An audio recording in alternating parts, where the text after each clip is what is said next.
بسم اللہ الرحمن الرحیم۔ اللہ جل شانہ کے ہاں ایک قانون ہے، ابقاء الانفع۔ جو شخص زیادہ نفع بخش ہو اس کو اللہ تعالیٰ باقی رکھتا ہے، اور یہی قانون ہمارے معاشرے کے اندر بھی چلتا ہے۔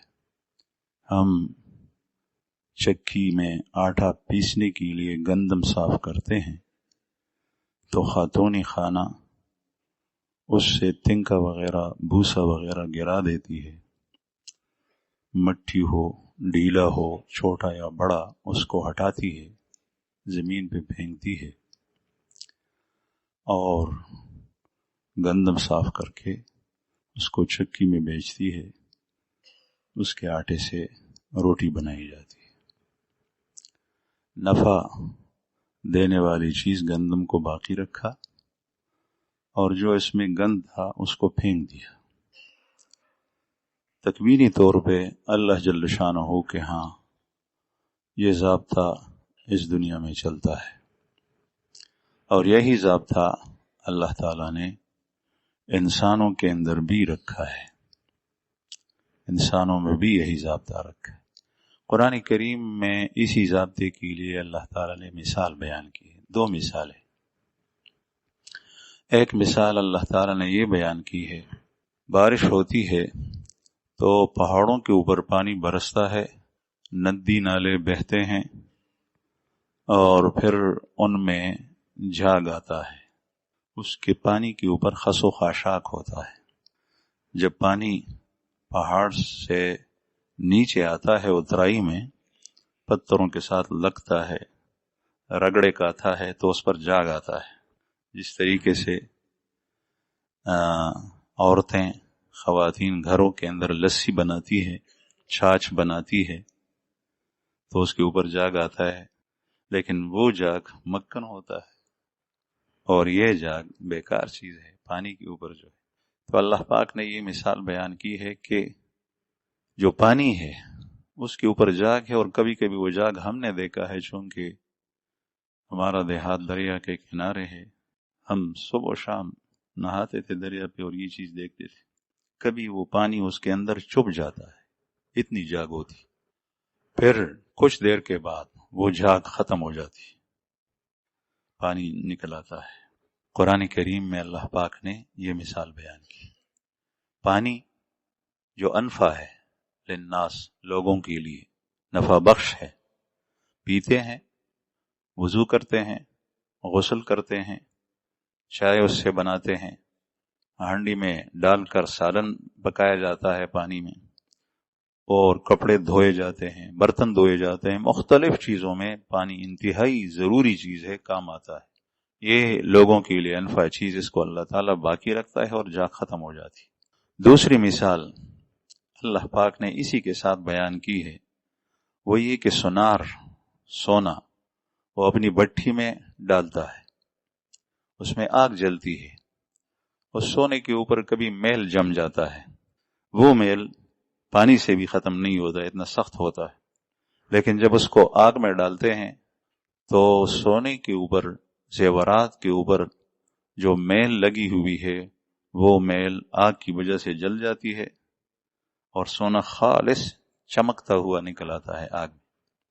چونکہ سونا انفع ہے، لوگوں کے لیے نفع بخش ہے، اور یہ تو میرے خیال میں دنیا کے اندر جو معاملات چلتے ہیں اور قیمتیں مقرر کی جاتی ہے تو وہ بھی سونے کی ویلیو اور مالیت کے لحاظ سے اب تک تو یہی ہوتا رہا، اور اس لیے یہ انتہائی انفع چیز اللہ تعالیٰ اس کو باقی رکھتا ہے۔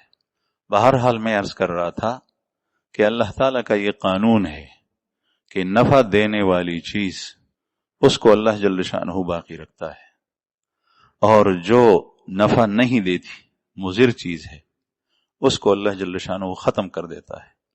اس لیے اگر انسان بھی اس طریقے سے، انسان اور قوموں کے اندر بھی ہے، لیکن ایک بات عرض کروں، یہ عموماً اس وقت ہوتا ہے کہ جب کسی نافی چیز کا ضار کے ساتھ، یعنی مضر چیز کے ساتھ نافی چیز کا اجتماع آ جائے اور مقابلہ ہو، اس وقت جو ضرر والی چیز ہے وہ ختم ہو جاتی ہے اور نفع بخشی باقی رہتی ہے میدان کے اندر۔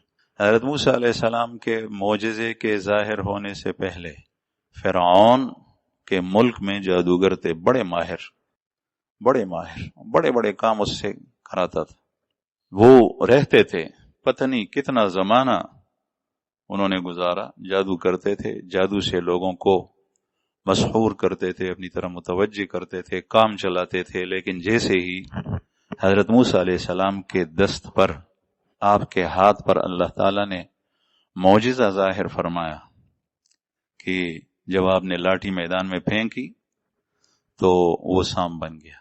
اور اس مقابلے میں حضرت موسیٰ علیہ السلام نافع تھے، انفع تھے، پورے لوگوں کے لیے پیغمبر سے زیادہ نفع بخش ہستی کوئی اور نہیں ہوتی، لہذا اس کے پاس جو کچھ تھا وہ انفع للناس تھا۔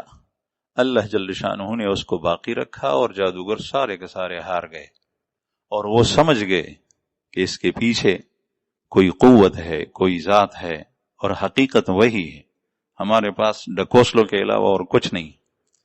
اس لیے وہ فرعون کے سامنے، اس کے ہوتے ہوئے، اس کا دبدبہ، اس کے عذاب، اس کی سزائیں، وہ میخو والا فرعون کہ جو کسی کو سزا دیتا تھا تو اس کو چومیخا کرتا تھا، ہاتھ پیروں کے اوپر بڑے بڑے کونٹے اور میخے لوہے کے اور لکڑی کے وہ گاڑتا تھا، یہ ساری چیزیں ان کے سامنے تھی، لیکن وہ حضرت موسیٰ علیہ السلام پر ایمان لے آئے۔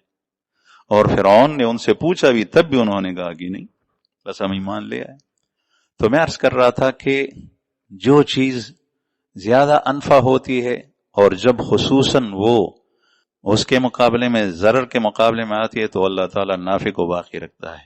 اسی قانون کے تحت اللہ پاک نے یہی ارشاد فرمایا، قل جاء الحق وزهق الباطل ان الباطل كان زهوقا، آپ کہہ دیجئے کہ حق آیا اور باطل گیا۔ رسول اللہ صلی اللہ علیہ وسلم کی بعثت جہاں پر ہوئی، جس زمانے کے اندر ہوئی، مکہ مکرمہ میں، جزیرۃ العرب میں، اس زمانے میں باطل ہی باطل تھا، ہر طرف باطل، جہالت، کفر و شرک کے اندھیرے، اور اولاد کو زندہ زمین کے اوپر گاڑنا، یہاں تک کہ ایک صحابی جو بعد میں صحابی بن گیا تھا اور ایمان لے آیا تھا، ایک دفعہ اس نے رسول اللہ صلی اللہ علیہ وسلم کو واقعہ سنایا، جس نے اپنی بیٹی کو شرک اور جاہلیت کے زمانے میں زمین کے اندر گاڑ دیا تھا، اس کے اوپر مٹی ڈالی۔ وہ اس نے اپنا واقعہ بیان کیا کہ میں سفر پہ نکلا، جب سفر پہ جا رہا تھا تو اس وقت میری بیوی کو حمل تھا، میں سفر پہ گیا، اور اس زمانے کے اندر سفر ہوتے تھے تو اس میں کافی وقت گزرتا تھا۔ پھر اس کے بعد جب وہ آیا تو اس کی بیوی کا جو بچہ پیدا ہوا تھا وہ لڑکی تھی، لڑکا نہیں تھا۔ اس نے وہ بچی جو ہے وہ کسی جگہ اس کی تربیت کی، کسی کے حوالے کی، بعض اچھے لوگ اس زمانے کے اندر تھے، وہاں پر اس کی تربیت ہوتی رہی۔ جب یہ واپس آیا، بیوی سے پوچھا حمل کا کیا ہوا، اس نے کہا کہ بس ہم نے ضائع کر دیا۔ تو یہی ہوتا تھا، جس طریقے سے دن گزرتے گئے، وہ لڑکی، اس کی تربیت ہوتی رہی، وہ عورت بن گئی، بالغ ہو گئی۔ ایک دفعہ یہ کسی جگہ چھوٹے سفر کے اوپر گیا ہوا تھا، جب واپس آیا گھر میں دیکھا تو اس کی بیوی کے سر کے بالوں میں ایک لڑکی بیٹھی ہوئی، اس کے پیچھے انتہائی حسین و جمیل خوبصورت، وہ بالوں میں جوئیں وغیرہ دیکھتی ہے۔ اس نے کہا کہ میری جب نظر پڑی تو میں نے کہا کہ میں اپنی بیوی سے کہوں کہ اس لڑکی سے میرا نکاح ہو جائے، پتہ نہیں یہ کون ہے، ظاہر ہے کسی اڑوس پڑوس سے آئی ہوگی۔ جیسے ہی میری نظر پڑی تو وہ بھاگ گئی، میں سمجھ گیا۔ بیوی سے پوچھا تو اس نے کہا کہ یہ وہی حمل ہے، ہم نے چھپایا تھا لیکن آپ نے دیکھا بڑی ہو گئی ہے۔ اس نے بھی منت کیا، بھائی کچھ نہیں کہنا، کہتے ہیں اس کے باوجود میں اس کو لے چلا۔ اس نے جو داستان سنایا ہے تو رسول اللہ صلی اللہ علیہ وسلم کے آنکھ مبارک سے آنسو گر رہے تھے. صحابہ کرام نے اس کو کوسا اور انگل مار دی کہ تم بس کرو، یہ بیان بند کرو. اس وقت ہی ایمان لایا تھا. نبی کریم صلی اللہ علیہ وسلم نے ہاتھ کے اشارے سے فرمایا کہ چھوڑ دو اس کو.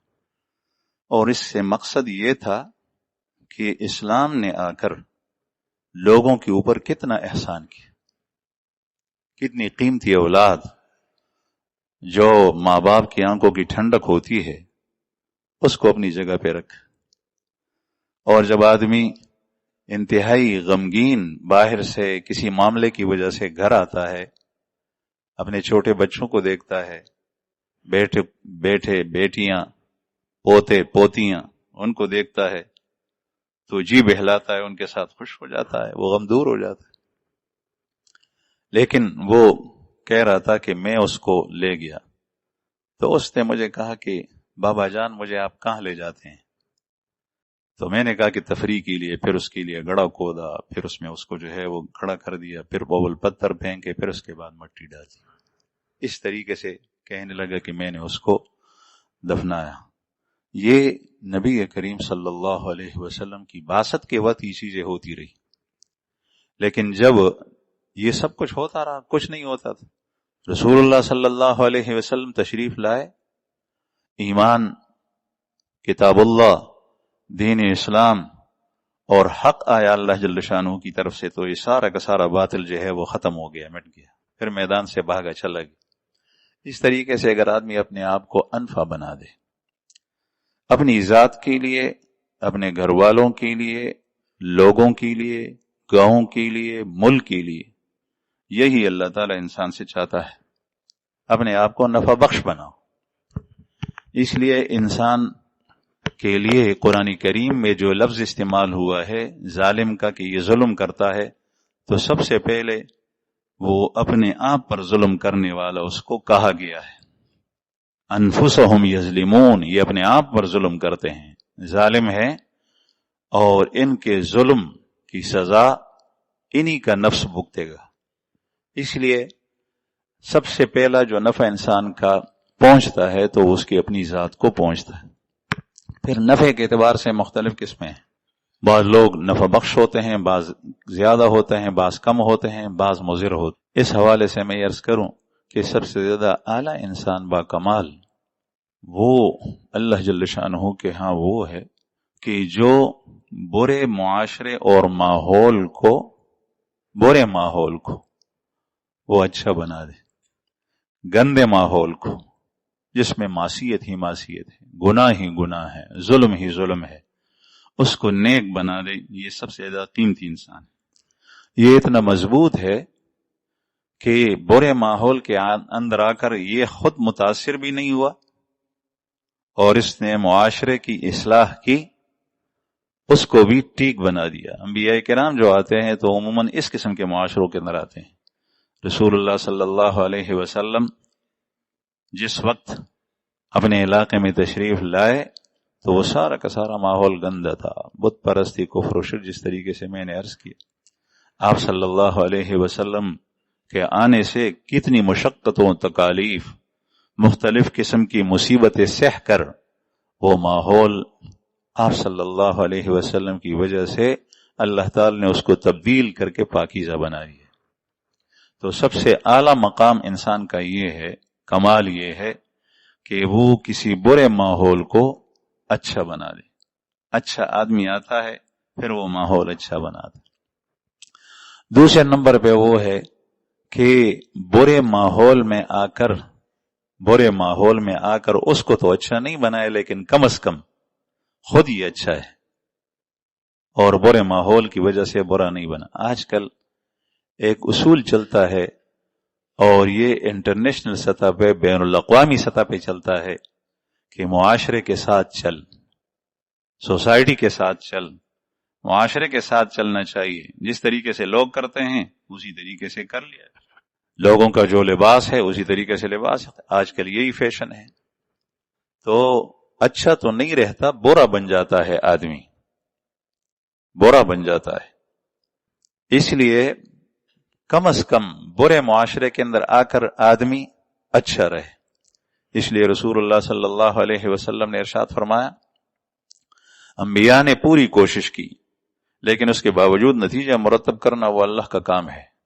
حضرت موسیٰ علیہ السلام کی قوم بہت زیادہ تھی، آپ کی امت جو مسلمان تھی. اس کے علاوہ جو دوسرے پیغمبر تھے ان میں تعداد گھٹتی بڑھتی، بعض کے ساتھ چند افراد کے علاوہ کچھ اور نہیں تھے. حضرت نوح علیہ السلام کے ساتھ کشتی کے اندر 950 سال اللہ کی طرف دعوت دینے کے باوجود جو کشتی کے اندر افراد تھے سوار مسلمان وہ 80 تھے. اس سے کم تعداد بھی آئی لیکن 80. آپ اندازہ لگائیں. البتہ حضرت نوح علیہ السلام کی محنت، ان کی جدوجہد مسلسل رہی، وہ معاشرے کو ٹھیک کرتے رہے. تو میں عرض کر رہا تھا کہ دوسرا نمبر پہ یہ ہے کہ آدمی کم از کم اس برے ماحول کے اندر اچھا رہے، نیک رہے، اس کا اس پر اثر نہ ہو. یہ آدمی نہیں ہوتا، یہ مضبوطی نہیں ہے. یہ شخص اعصابی لحاظ سے انتہائی کمزور ہے کہ جدھر لوگ جاتے ہیں یہ اس طرف جاتا ہے. لوگوں دیکھتا ہے کہ اونٹ کس کروٹ کے اوپر لیٹتا ہے اسی کروٹ کے اوپر یہ بھی لیٹتا ہے. کوئی سوچ نہیں ہے، کوئی فکر نہیں ہے کہ میں اللہ کا بندہ ہوں. پھر اس ہمارے ماحول کے اندر، معاشرے کے اندر میں ایک مسلمان ہوں، اللہ جل شانہ کا نام لیوا ہوں، رسول اللہ صلی اللہ علیہ وسلم کا نام لیوا ہوں، اللہ کو مانتا ہوں، اللہ کے رسول کو مانتا ہوں، کلمہ پڑھتا ہوں اشہد ان لا الہ الا اللہ واشہد ان محمد رسول اللہ. تو میرا رب کیا کہتا ہے، وہ مجھ سے کیا چاہتا ہے، رسول اللہ صلی اللہ علیہ وسلم کی تعلیمات میرے لیے کیا ہیں. نہیں، اس کو نہیں دیکھا جاتا، معاشرے کو دیکھا جاتا ہے. لوگ اس طریقے سے کرتے. تو دوسرا انسان وہ ہے کہ کم از کم اپنے آپ کو وہ ٹھیک رکھے. سب سے بدترین انسان وہ ہوتا ہے، سب سے بدترین انسان کہ جو معاشرے کو خراب کر دے. یہ خود تو ہے ہی خراب. جس معاشرے کے اندر آیا اس معاشرے کے اندر لوگ نیک تھے، اس کے آنے کی وجہ سے لوگ فسق و فجور میں پڑ گئے، ظاہری گناہ، باطنی گناہ، کھلم کھلا گناہ یہ شروع ہو گئے. لوگ کا عقیدہ ٹھیک تھا، اس نے عقیدہ بگاڑ دیا. لوگوں کا دین سے تعلق ٹھیک تھا، اللہ سے تعلق ٹھیک تھا، اس نے اللہ جل شانہ سے تعلق بگاڑ دیا. لوگوں کو مختلف قسم کے فتنوں کے اندر مبتلا کر دیا. یہ سب سے زیادہ بدترین انسان اور برا انسان ہوتا.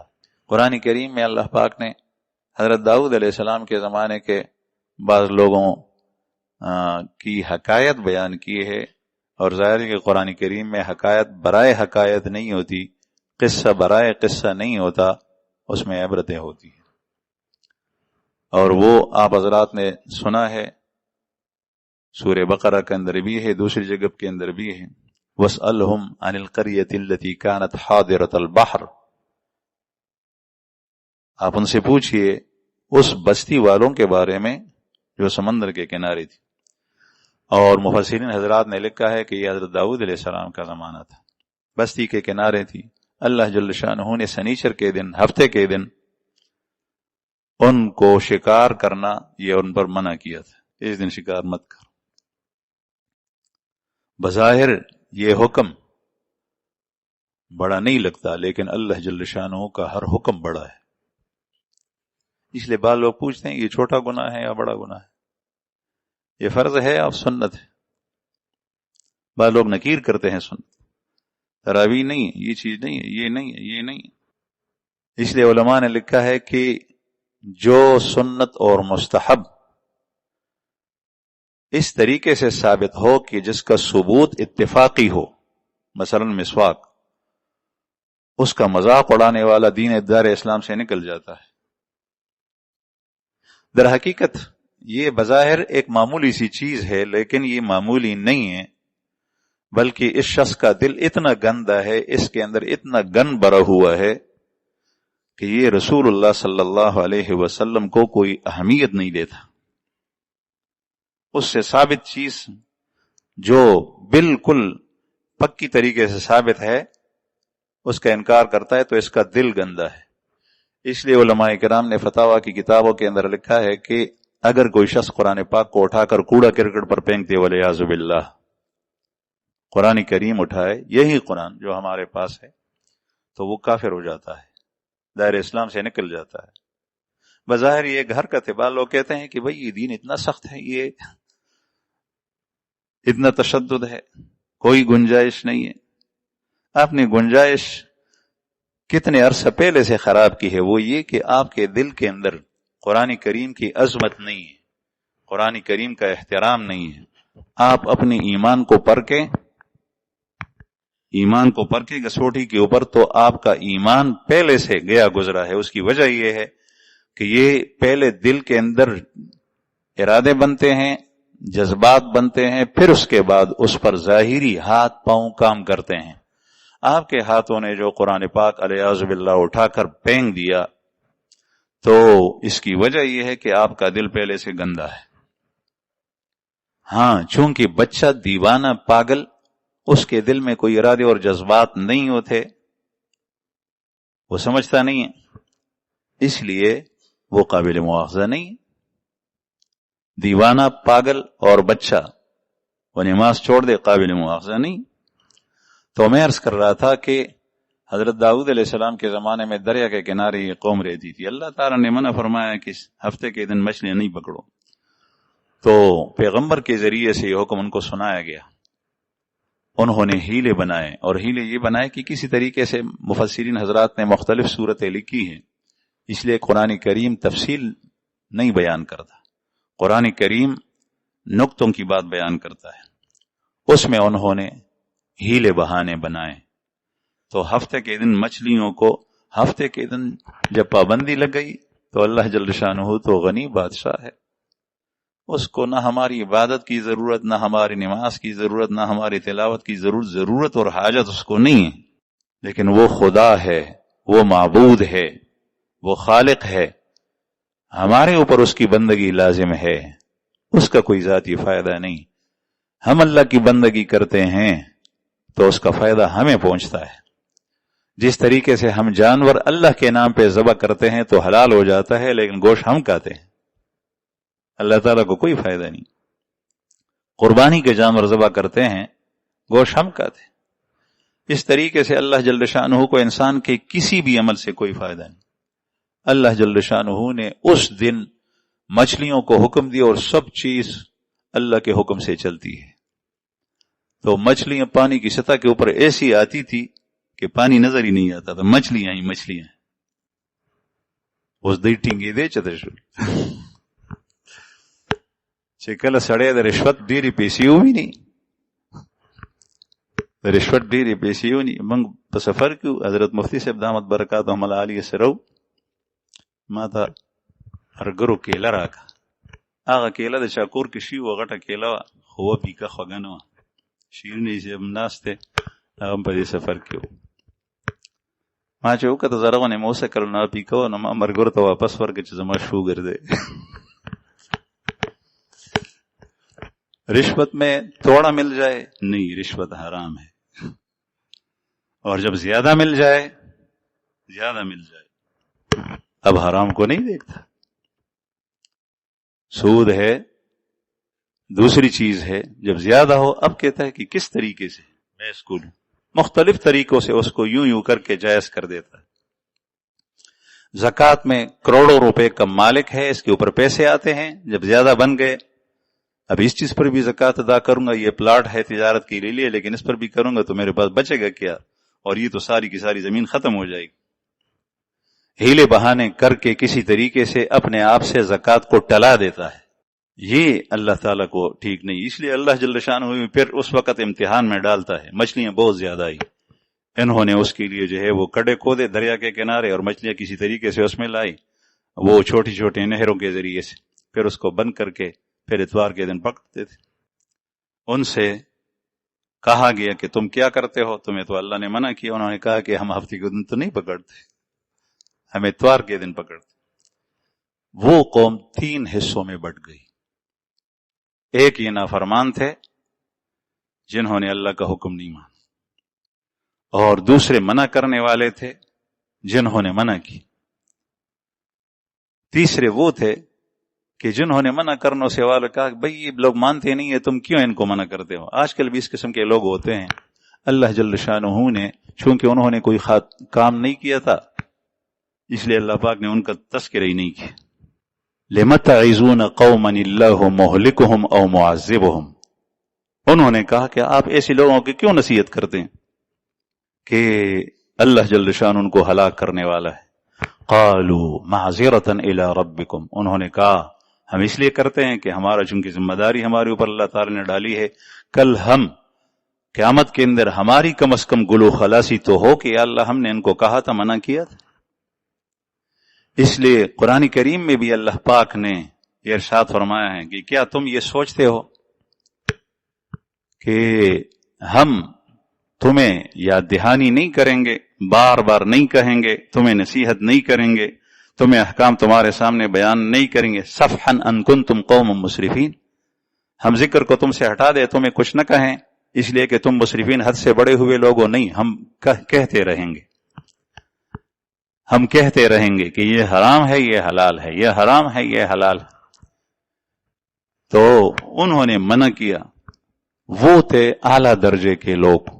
قرآن کریم میں اللہ جل شانہ نے ان کی تعریف کی، اور جو اس فعل کے اندر ملوث تھے اللہ کی نافرمانی میں، اس کو اللہ جل شانہ نے ان کو عذاب میں مبتلا کر دی.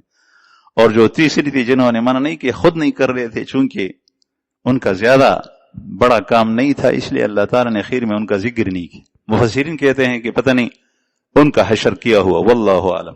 بعض کہتے ہیں کہ بچ گئے، بعض کہتے ہیں عذاب میں آ گئے اس لیے کہ انہوں نے فریضہ پورا نہیں کیا. بہرحال میں عرض کر رہا تھا کہ لوگوں کی مختلف قسم بنتی ہے. سب سے بدترین آدمی وہ ہے جو کسی اچھے ماحول کو برا بنا دے، اچھے ماحول کو برا بنا دے.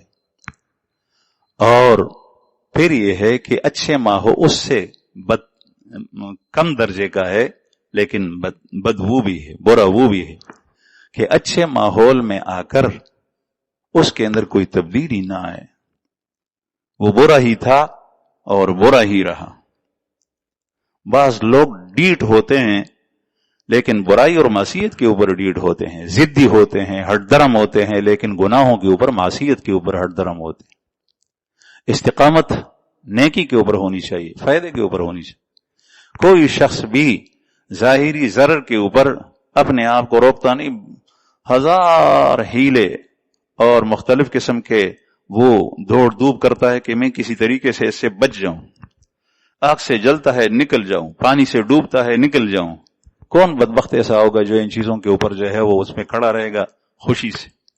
لیکن معصیت کے اوپر جو جلن ہے حقیقت میں، اور یہی گناہ ہے انسان کو جہنم میں جلا دیتی ہے، جہنم کی ایندھن ہے اور جلنے کا سبب بنتی ہے، اسی کے اوپر یہ ڈٹا ہوا ہے. اس لیے اچھے ماحول میں بھی آ کر وہ برائی سے اچھائی کی طرف نہیں آتا، اچھی مجلس میں بھی آ کر وہ برائی سے اچھائی کی طرف نہیں آتا. تو بہرحال اپنے آپ کو معاشرے کے لیے انفع بنانے کے لیے اللہ جل شانہ نے اس دنیا کے اندر ہمیں ایک تو دنیا کا نفع بھی جس قوم کے اندر، جن حکومتوں کے اندر ہو، وہ حکومتیں دیرپا ہوتی ہے، لیکن یہ عارضی ہے، پائیدار نہیں ہے. حقیقی نفع وہ ہے کہ جو دنیا میں بھی اس کا فائدہ ملے، آخرت کے اندر بھی ملے. وہ ہے دینداری، اللہ کی عبادت، جس مقصد کے لیے اللہ تعالیٰ نے پیدا کیا ہے. اس انفع بنانے کے لیے اللہ پاک نے دو ماحول اس دنیا میں بنائے. ایک ماحول مکان کے اعتبار سے ہے اور ایک زمان کے اعتبار سے. اور یہ عموماً کائنات کے اندر بھی ہم دیکھتے ہیں، مکان کے اعتبار سے ماحول، زمان کے اعتبار سے ماحول. بعض چیزیں آپ اپنی مخصوص جگہ کے اندر لاتے ہیں تو اس سے اچھی چیز بنتی. پھولیں سے عطر نکلتا ہے، عود لکڑی ہے اس سے عطر بنتا ہے، لیکن اس کو آپ اپنے ماحول میں لے جائیں، جو لیبارٹری ہے، جو مشینری ہے، اس میں ڈال کر اس سے نکلے گا. اور سمندر کے اندر، سیپی کے اندر، جس کو صدف کہتے ہیں، اس میں بارش کا قطرہ اوپر سے گرتا ہے، پھر وہ سیپی اپنا منہ بند کرتی ہے، پھر سمندر کے تہ میں جا کر بیٹھ جاتی ہے. یہ قطرہ بارش کا دوسری بارش بھی برستی ہے سمندر کے اوپر، اس کا پانی سمندر کے پانی میں مل جاتا ہے. لیکن یہ جو قطرہ اس سیپی کے اندر گر گیا ہے، اس سے موتی بنتا ہے، لؤلؤ ملغلرہ، وہ انتہائی قیمتی ہوتا ہے، اس لیے کہ وہ ماحول کے اندر آ گیا۔ بعض چیزیں زمانی ماحول میں آتی ہے تو وہ قیمتی بن جاتی ہے۔ آپ دیکھیں، ابھی خزان کا موسم گزر گیا، ابھی بہار آ رہا ہے، وہی پودے ہیں جس کے ساتھ پتے نہیں تھے، ابھی جب موسم بہار آ گئے تو یہ زمانی ماحول ہے، وہ درخت اور پودا اسی جگہ کھڑا ہے، لیکن زمانہ آ گیا اس لیے اس کے اندر پھول لگتے ہیں، پھر پھل لگتے ہیں، پھل والے درخت پھل دیتے ہیں، انفع بن جاتے ہیں، پھول والے پودے وہ پھول دیتے ہیں، گلاب کا پھول ہے، موسمی پھول ہیں، یہ دیتے ہیں، اسی ماحول کے اندر آتے ہیں۔ اگر اس ماحول سے پہلے، بہار سے پہلے اپن کو کاٹ دے تو وہ کچھ نہیں ہوتا، وہ ضائع ہو جاتے ہیں۔ اللہ جل شانہ نے انسانوں کے لیے بھی انفع بنانے کے لیے دو قسم کا ماحول بنایا ہے، ایک وہ مکانی اعتبار سے ہے، واعظ و نصیحت کی مجلس، اہل اللہ کی صحبت، مسجد کے اندر آدمی آتا ہے، نیک مجلس کے اندر آتا ہے، نیک صحبت کے اندر آتا ہے، تو اس میں آدمی انفع بن جاتا ہے۔ اگر واقعتاً اس کے اندر کچھ ارادے ہے، اس کا ارادہ ٹھیک ہے اور یہ اپنے آپ کے اندر تبدیلی لانا چاہتا ہے۔ ایک آدمی ہے، وہ قطار میں کھڑا ہے، وہ سی این جی ڈالنے کے لیے گاڑی اس نے کھڑی کی، لیکن جیسے اس کی باری آ گئی تو اس نے سی این جی نہیں ڈالی، چلا گیا، وہ گاڑی خالی ہے۔ اب ظاہر ہے 2-3 قدم چل کر رہے، پھر بعد میں اس کو دکھے دے، اس لیے کہ اس نے ماحول سے فائدہ نہیں اٹھایا۔ 1 گھنٹہ تو نے انتظار کیا، پھر اس نے تو نے وہاں سے کچھ لیا نہیں، تو نے سراسر نقصان کیا۔ اور ایک ماحول ہے زمانی، یہ رمضان مبارک کا ماحول، یہ زمانی ماحول ہے۔ یہ ماحول اللہ تعالیٰ نے ایسا پاکیزہ بنایا ہے کہ رسول اللہ صلی اللہ علیہ وسلم اور جبریل کی دعا، ایک کی دعا اور دوسرے کی آمین کہنا، کہ جس پر رمضان کا مہینہ آ جائے اور اس کی بخشش نہ ہو، وہ آدمی ہلاک ہو جائے۔ اس لیے کہ اتنے پاک ماحول میں اس پر اللہ جل شانہ لے آیا، یہ اپنے علاقے کے اندر ہے، یہ پشاور کے اندر ہے، یہ خالصے کے اندر ہے، یہ کسی بھی جگہ کے اندر ہے، اللہ جل شانہ یہ رمضان کا مہینہ لے آتا ہے، سال 11 مہینے کے بعد پھر آتا ہے، یہ 12واں مہینہ پھر آتا ہے۔ یہ ماحول اللہ تعالیٰ دیتا ہے، آپ کو جانا بھی اس کے پیچھے نہیں پڑتا، لیکن پھر بھی اگر کوئی شخص اس سے فائدہ نہ اٹھائے اور اپنی بخشش اللہ تعالیٰ سے نہ کروائے، یہ واقعی محرومی ہے، شقاوت ہے، بدبختی کے علاوہ اور کچھ نہیں۔ یہ آدمی اپنے آپ کو انفع بناتا نہیں، نہ اپنی ذات کے لیے، نہ کسی اور کے لیے، نہ بچوں کے لیے، نہ بیوی کے لیے، نہ اپنے لیے، نہ معاشرے اور ماحول کی۔ بعض لوگ ایسے ہوتے ہیں جو پوری علاقے کے لیے، پوری اقلیم کے لیے، پوری ضلع اور صوبے کے لیے وہ انفع بنتے ہیں، اللہ جل شانہ کے ذریعے سے خیر پھیلا دیتا ہے۔ اور اس طریقے سے اسی رمضان کے مہینے کے اندر پھر اور مزید انفع بنانے کے لیے یہ آخری 10 راتیں ہیں جس میں مسجد کے اندر مسلمان اعتکاف کرتے ہیں۔ اس میں مزید انفع بنانے کے لیے کہ میں کس طریقے سے نافع بن جاؤں، اللہ جل شانہ کے گھر میں آ کر اللہ کی دہلیز کے اوپر سر رکھتا ہے اور گڑگڑاتا ہے، فریاد کرتا ہے، اور کوئی کام نہیں ہوتا، یہاں تک کہ یہ اعتکاف یہ مسجد سے نکل کر اپنے گھر جانے سے ٹوٹ جاتا ہے، بازار اور دوسری جگہ تو دور کی بات ہے، اس لیے کہ جس مقصد کے لیے آپ آئے ہیں اس میں خلل آیا۔ آپ کی تربیت ہو رہی تھی، آپ کی صفائی ہو رہی تھی، جس کو آپ کیا کہتے ہیں، جو گاڑی صاف کرتے ہیں یا اپنے دماغ کو صاف کرتے ہیں، یہ ساری کی ساری صفائی ہوتی ہے، دل کی صفائی، دماغ کی صفائی، اعضاء ظاہر کی صفائی، باطن کی صفائی مسجد کے اندر آ کر ہوتی ہے۔ تو یہ جو عشرہ آتا ہے اس میں اعتکاف کے لیے بیٹھتے ہیں، یہ بھی اس سے بھی انسان اپنی ذات کے لیے بھی اور اپنے گھر والوں کے لیے بھی انفع بنتا ہے۔ لیکن ہم جو بنتے نہیں، یہ رمضان کا مہینہ گزر جاتا ہے، اعتکاف میں بیٹھ جاتے ہیں، پھر بھی نہیں بنتے، اس کی وجہ یہ ہے کہ ان آداب کا خیال نہیں رکھا جاتا۔ چائے لوگ مزے کے لیے پیتے ہیں، لیکن انتہائی مزیدار چائے، چپاغے کی تیلے ادری کی تیلے، داسې ټینګې چای وي او ښې دې سرې کړي وي، پاڼې دې پکې چولې وي، کړولې دي، بل سره خبرې کې بحث کې او چای هم څکې. چای پیالې ختمه شي سړی به خوند پوه نه شي. نو چای خو د خوند لپاره وي. دا تورې پاڼې خو سړی دغسې پکي نو دیږي، خو هېڅ هم نشته، او وہ خو دغسې هم څکي.